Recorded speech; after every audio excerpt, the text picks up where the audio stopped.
We provide you the platform to turn your dreams into reality. Give wings to your aspirations with KR Mangalam University. अब आपको यह भी जानना जरूरी है कि पुतिन का फैब 3000 बम कितना खतरनाक है। इसे क्यों यूक्रेन के खिलाफ रूस की जो रणनीति का सिकंदर है वो आखिर कहा जा रहा है। दरअसल इस बम का वजन करीब 3 टन है।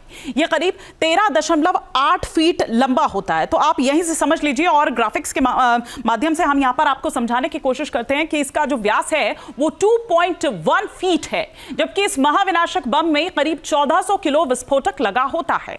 इसे टारगेट की तरफ 70 किलोमीटर दूर से दागा जा सकता है और जब इतना भारी भरकम बम सैकड़ों किलोमीटर विस्फोटक के साथ दुश्मन के ठिकानों पर गिरता है तो भारी तबाही ये मचाता है। और यही कारण है कि मिडिल ईस्ट में अब एक बार फिर से तनाव बढ़ने लगा है। ईरान का परमाणु कार्यक्रम सवालों के घेरे में है। सवाल यही है कि क्या मिडिल ईस्ट एक बार फिर यहां पर जंग तय है? क्यों मिडिल ईस्ट में फिर जंग का अलार्म बज रहा है?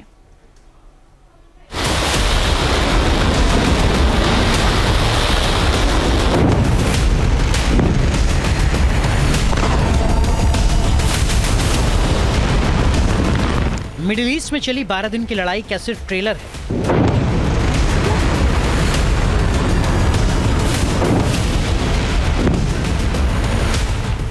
क्या इजराइल ईरान के बीच विनाशकारी युद्ध की असली पिक्चर बाकी है?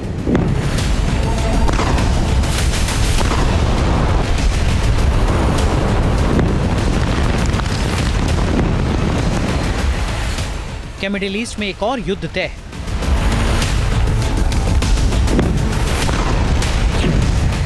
क्या इजराइल को ईरान के खिलाफ गाजा जैसा एक्शन लेना होगा? क्या युद्ध के लेबनान मॉडल के जरिए इजराइल ईरान के खतरे को खत्म कर पाएगा?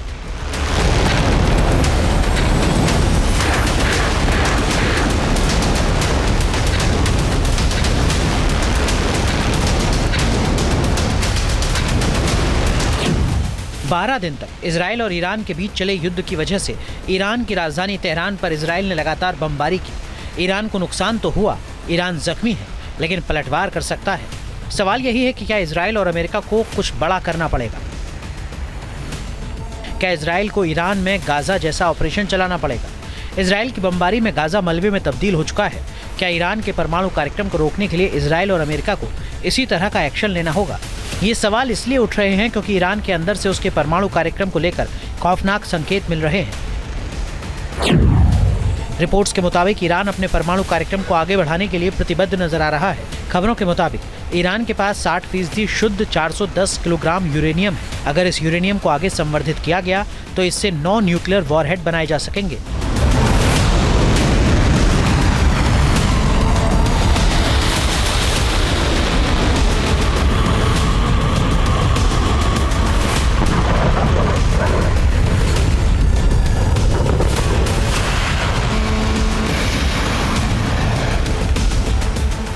खबरों के मुताबिक ईरान की फोर्डो न्यूक्लियर साइट पर मरम्मत का काम तेज हो चुका है।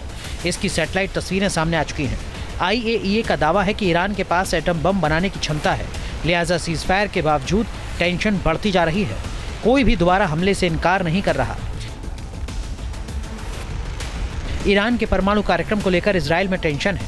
इजराइल के रक्षा मंत्री काट्ज ने साफ कहा है कि अगर फिर खतरा पैदा हुआ तो ईरान पर हमला हो सकता है। काट्ज का ये कहना कि हमले के लिए उन्हें अमेरिका की स्वीकृति लेना जरूरी नहीं है। पूरे मामले में ईरान की तरफ से आक्रामक बयानबाजी हो रही है। ईरान के आर्मी चीफ अब्दुल रहीम मौसावी का कहना है कि हमें सीज फायर के जारी रहने पर शक है। हम आक्रामक एक्शन का जवाब देने के लिए तैयार हैं। निकले हमारी आर्मी तैयार है। ईरान की जमीन पर हमला होगा तो उसका कड़ा जवाब दिया जाएगा। जाहिर है जमीन पर भले ही सीज फायर लागू है, लेकिन दोनों तरफ से युद्ध की तैयारी हो रही है। सवाल है कि क्या इजराइल ईरान में गाजा वाला फॉर्मूला लागू कर पाएगा? क्या लेबनान में हिजबुल्लाह के खिलाफ हुआ पेजर ऑपरेशन दोहराया जाएगा? मिडिल ईस्ट अभी भी बारूद के ढेर पर बैठा है।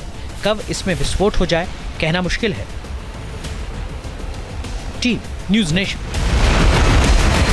जहां भक्ति है हर शब्द में, कथाओं में छुपे हैं दिव्य रहस्य और ज्योतिष देता है जीवन को दिशा। धर्म से जुड़ी हर बातों को जानने के लिए हमारे चैनल स्तुति को सब्सक्राइब करें। चैनल पर जाने के लिए इस लिंक पर क्लिक करें।